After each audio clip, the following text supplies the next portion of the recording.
Nowhere in the United States produces more cheese than here in Wisconsin. In fact, cheese is so important here that the local license plates declare America's Dairyland, and the locals wear silly cheese hats to football games. I've come here to look at artisan farmhouse cheeses made using raw milk.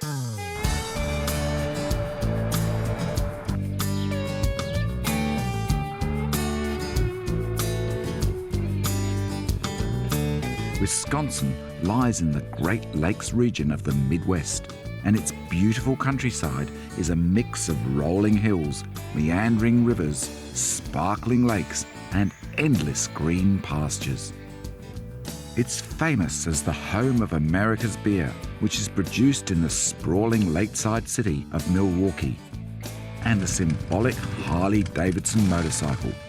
But above all, Wisconsin is famous for its cheese. Limestone filtered waters and predictable climate make this state ideal country for dairy farming, and it produces almost 25% of all the cheese eaten in the United States. Wisconsin used to be the #1 producer of wheat in the United States in the 1840s and 50s. The chinch bug came along and ruined the industry, which created a lot of cheap land. Then the Yankees came in and they started making cheddar cheese. Then the Swiss came in, and then later on the Germans moved in. So we're really a true melting pot in Wisconsin, and a lot of those settlers came in with cheese-making skills and dairying skills. By 1925, Wisconsin had almost 3,000 cheese factories in operation, and it was the first state to require the grading of its cheeses and licensing of its cheesemakers. In 1950, we had 150,000 dairy farms in the state of Wisconsin. We have 14,000 today, so there's been a great consolidation in our industry. These days, handmade artisan and farmstead cheesemaking is enjoying a huge renaissance in Wisconsin. And one man determined to ensure traditional Swiss cheese remains important is Bruce Workman, cheesemaker at the aptly named Edelweiss Creamery. You always go in the top here? Yeah, I will on this one. Sometimes I go on the side. Yeah. Whoa. So this is 3 years old? This is 3 years old. Look at that. Ooh, look at that. It's got angel's tears in it. Yeah, angel's tears and the free calcium in there. You see the white spots? That looks fantastic. So do you sell many 3-year-old cheeses? We sell a few. It's not really a hot item for the fact that, you know, the American palate doesn't like really old cheese. That is seriously beautiful. But that's beautiful cheese. Thank you. As we sampled our way around the 3,000 cheeses quietly maturing in his ripening rooms, Bruce explained that he started cheesemaking straight out of high school. It just kind of continued. I needed a job. I was going to be a culinary chef. My mom was a home ec teacher, and I guess I am a cook. I just got big pots. Yeah, I guess so. That's right. So what do these weigh? About 180 pounds. Largest cheese in America? I hope so. Greene County locals are so proud of their cheese heritage, they've converted the old rail depot into a wonderful cheese museum complete with veteran commentators. You take this, you put it in here, and you take this bagely, they call it, and slip it around that cheese. It weighs maybe 300 pounds of whey and curd. So it's an art. What happens if you fall in the vat? Yeah. Okay. Now, this cheesemaker down here has the hired man hold his feet. I've heard where the hired man let the cheesemaker go in. He had to get the sheriff to come and get his clothes. The White Oak Factory. John Busman's cheesemaking roots go back 3 generations, and there's not much about local cheese that he doesn't know. Before leaving the museum, there was one final treat from these Swiss cheese enthusiasts.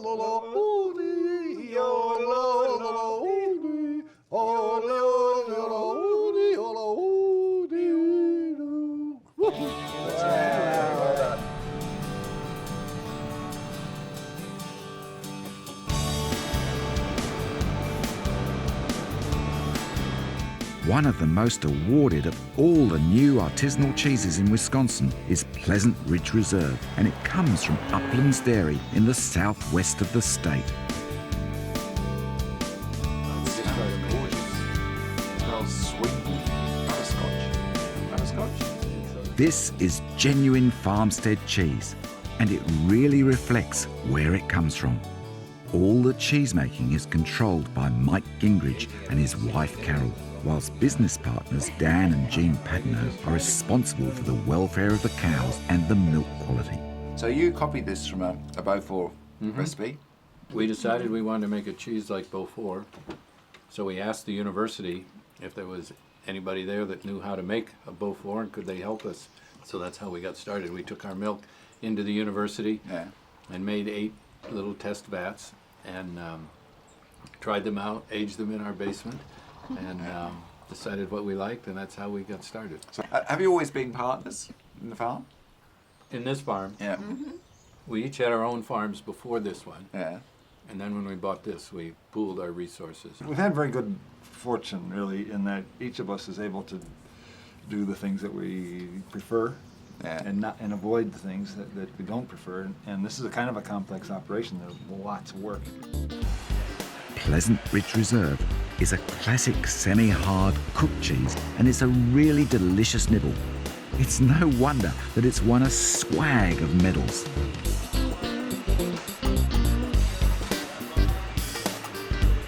After pressing, the new cheeses are dry salted for 2 days and then rubbed every day after that in a secret brine solution until a thick rind begins to form. The bee linens are a bacteria that grow on the surface, and they'll basically work their way through the whole cheese, breaking down fats and proteins and releasing flavor compounds, and it just gets you wonderful flavors in the cheese that you don't otherwise get.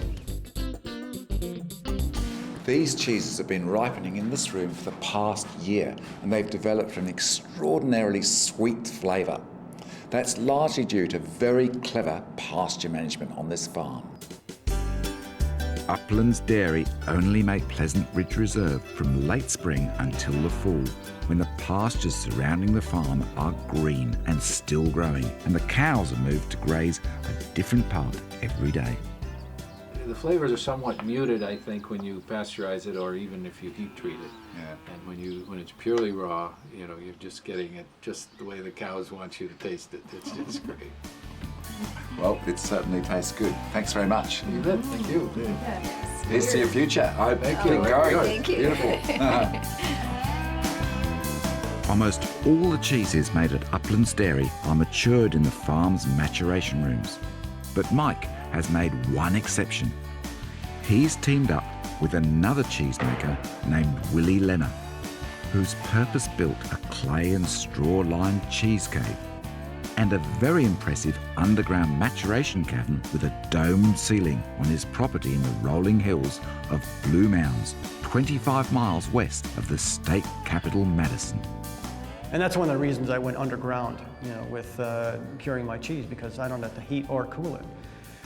My goal is to bring my energy consumption, my carbon footprint to zero.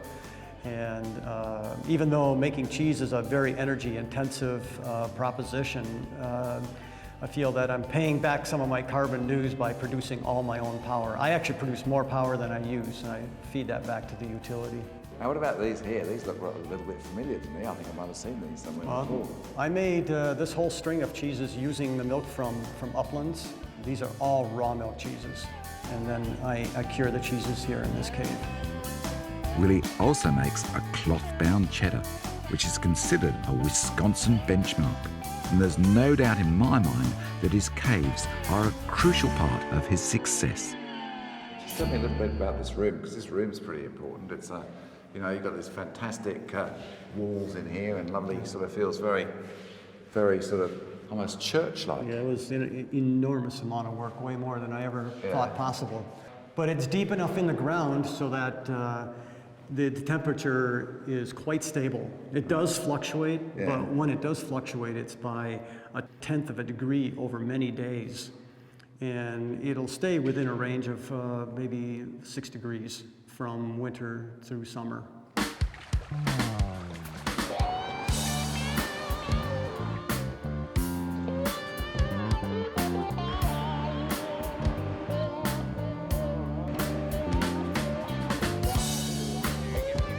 The growing consumer interest in artisanal cheeses produced in the United States has been encouraged by farmers markets and specialist cheese shops. So I arranged to drop in on the aptly named Fromagination, which sits in the centre of Madison. The shop is all about really showcasing what's going on in Wisconsin.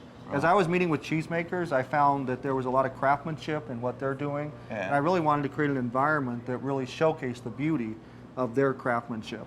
We have some of the best cheeses in our state right now, from Pleasant Ridge Reserve to an up-and-coming new cheesemaker, Brenda Jensen, Hidden Springs, Cooch Mountain. So 365 days a year, a customer can come in and buy not only the cheddars that are sold at the market, but also, because we work with some up-and-coming new cheesemakers, we're kind of the testing ground of what's going on in the state.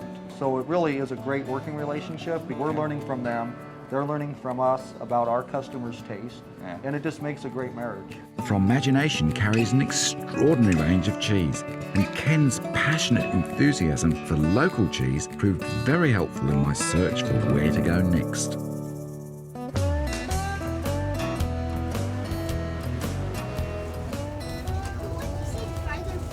I'm travelling across Lake Michigan, the only one of the Great Lakes not to share a border with Canada. The reason I'm here is to visit a small dairy called Saxon Creamery, which is near the little town of Cleveland. All milk used in this range of cheeses comes from the Saxon Homestead farm, originally established in the 1840s by the Klessig family, who migrated here from Germany. Today, the farm is still run by their descendants and uses a system of rotational grazing that ensures the very contented cows always have a choice of grass and legumes to chew on. Well, we feel that it's pretty fortunate that we're here because the influence of Lake Michigan. It gives us a maritime type of climate. In the evenings when it's hot in the summer, you need to bring the body temperature of these cows down, and the night does that for us. The influence of that big air conditioner, Lake Michigan. The Klessig family have been making cheese since the 1870s, but in 2005, the third generation began work on a new cheese dream. To ensure its success, they invited a group of professionals to join the team, and one of the key members is a well-respected New Zealand cheesemaker named Neville. Come in, Will. Feel the air on your face as you walk in the door. It's nice, positive pressure in What's here. this? We've got to clean our boots. So we find that this is the best way to keep your feet clean. There's no mat to clean up every night. So Look at that. Come on, we go. Go for it. That too. no shave required. No. The goal is really to have a plant big enough to handle twice the milk on the farm, which is 450 cows, 30,000 pounds of milk a day. And so we could actually bring in another tank or load of milk and process that. And that would offset a lot of the cost for the farmers. I have this vision that these vats will all be up on the mezzanine floor. That's why the ceiling is 19 feet tall. So we put 5 vats up there, and then we put a press vat down below. Gravity drops it down to the press vat. So you have 1 person working up there and 7 or 8 down here. These curds have been stirred for the past 25 minutes, and the next step is to drain them and add warm water. The warm water changes the pH, and that's one reason why this cheese is so sweet and buttery.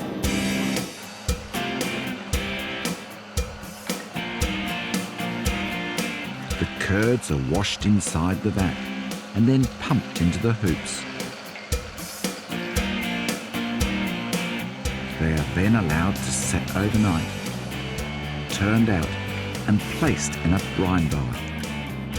This helps toughen the rind, ready for maturation.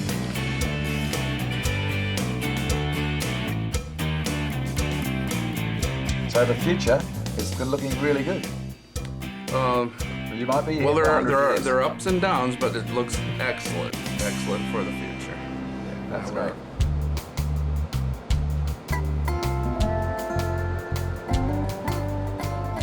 I'm on my way to visit a small dairy called Hidden Springs.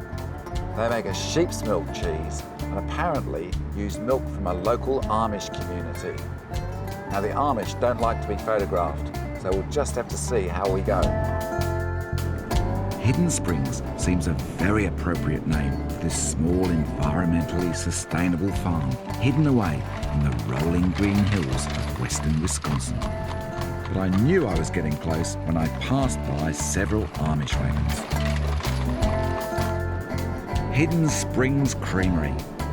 It runs its own milking flock of 120 dairy ewes and also collects fresh milk from the Amish farm next door using a horse and cart.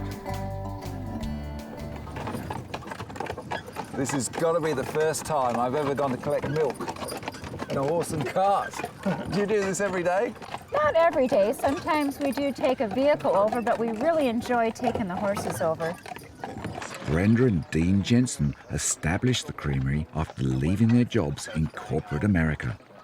Dean still runs his medical practice from an office next to the house and keeps an eye on the farm, whilst Brenda is in charge of all the cheese making. The Amish community really was the draw for us here because Dean has a passion for driving horses. We don't own a tractor. We don't do any of that farm work with tractors. We do it all with the horses. And we decided to get into the dairy sheep. We really liked the nutritional value of the milk, and it made wonderful cheese. So how many sheep in all would you be milking between the two of you? Between the two of us, approximately 200 sheep altogether at varying times in lactation. So John does all hand milking. Yeah. We're not allowed to film the Amish, are we? Right. It's their religious belief or their lifestyle that they do not take pictures or allow pictures. Not close-up pictures, anyway. And do you get them over for dinner now and again and have knees up and all that sort of stuff? We do, and it's a houseful because there's very few Amish families that don't have more than 10 children in the family, so it's... 10 children in the family? The national average is a little over 7 children to a family. But we have families here that have 15, 16 children. And yes, this is the season's coming in now of strawberries. I thought you were going to say the season of children. Oh, yeah, that's all season. Despite the Amish being very reluctant to appear on camera, John was kind enough to allow the film crew inside the small dairy where the family milked the ewes twice a day on a makeshift platform. Amish children work on the farm from a young age, and hard work is an important part of their upbringing. Yeah, it gets moved like that. Just like that. Yep. So you just push them around. Yes, so it works really handy. That's great. What a good system. It's a great system. The Amish have certainly proved to be good neighbours for the Jensens. And apart from providing milk, they've also helped in the construction of the house and farm buildings. Brenda and I headed to the maturation rooms to taste her latest creation. There was a mountain range that ran through this area, the Ocooch Mountains. It was in the 1800s that the mountain range ran through here, but now it's just the rolling hills. And the Indians actually named the area that. Ocooch Mountain. They're washed rind, raw milk. I can feel a little Ocooch moment coming on here. Very good, isn't it? That's really lovely. Thank you. How old's that? This is about 2 months old. So it's just ready for sale. I like it older. I don't like to sell it at 2 months, but I can at 60 days, raw milk. It's lovely and sweet, and it's got fantastic lingering flavour.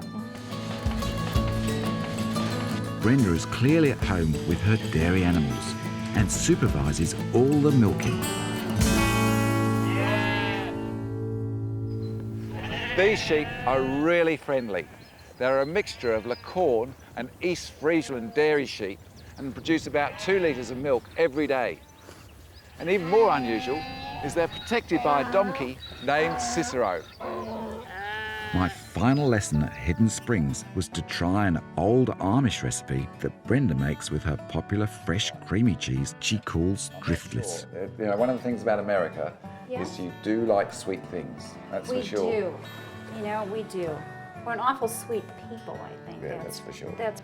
So, just like this? Yeah.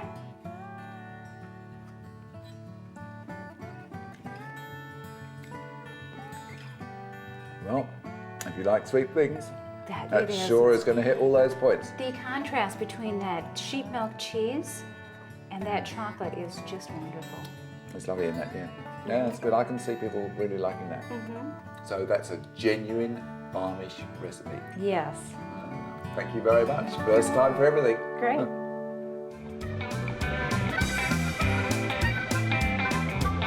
After all that driftless cheese, chocolate and sugar, it was definitely time to leave. And I've discovered why this region is called driftless. Apparently, it's where the glaciers finished in the last ice age. My next destination is Fantôme Farm, one of the oldest, smallest, but most well-known goat cheese dairies in the entire state. But in true Wisconsin tradition, it was established by a couple from Iowa. How did you get into making cheese? Got a goat. Well, I know you've been asked that question a few times. No, we got a goat for fun, and we were living in Iowa. We went home to work with my dad, and my dad said, "Why don't you get a goat?" Get a goat. Yeah, you could get a goat for money, marbles, or chalk. So we thought, well, that sounded like fun. Yeah. So we started looking for a goat. And we got our first goat, Angie, with his help, and she did cost more than money, marbles, or chalk, but she was a great milker. She made a lot of milk. She was our foundation animal. Her paper name was Angelica, but she was far from that. Oh, she was a beast. Anne and Judy bought this picturesque 50-acre farm at Ridgeway, some 40 miles west of Madison, in the late 1980s, and built a small barn to house a dozen goats. The first cheeses that Annie made were like hockey pucks. I mean, this one Would kind be of in has that family. has the same texture as the first ones she made. So It was very hot in Iowa. yeah, and dry. And doing it in the kitchen. Right.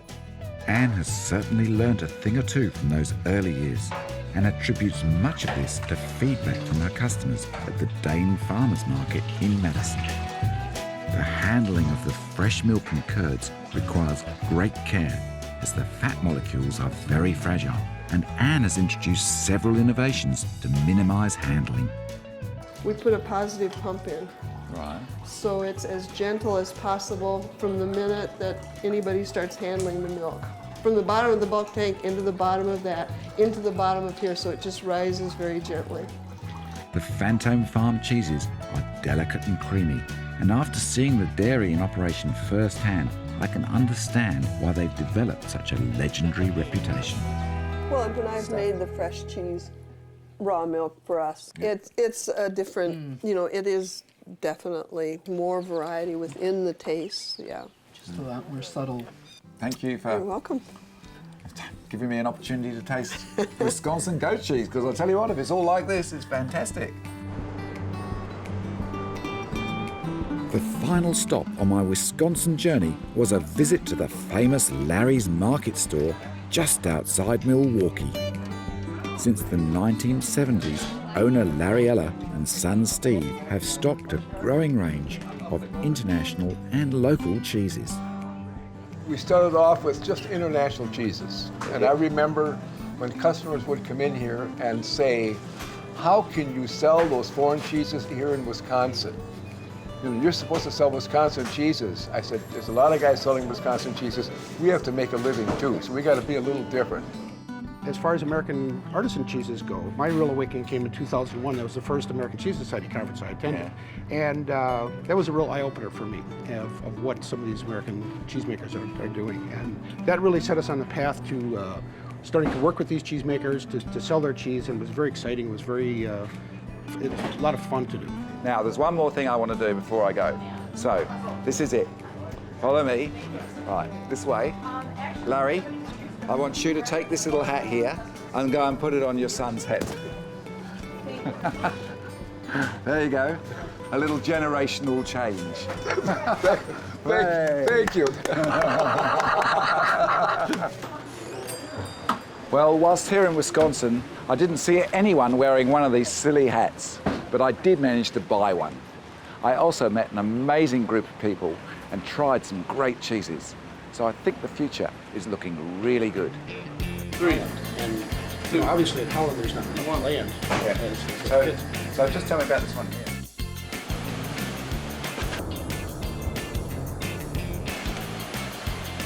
Really, I'm Swiss. And if you don't believe it, listen.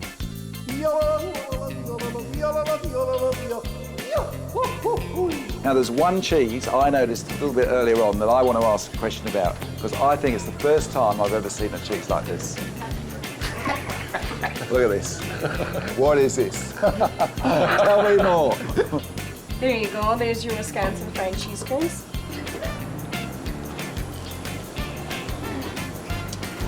They're definitely very evil.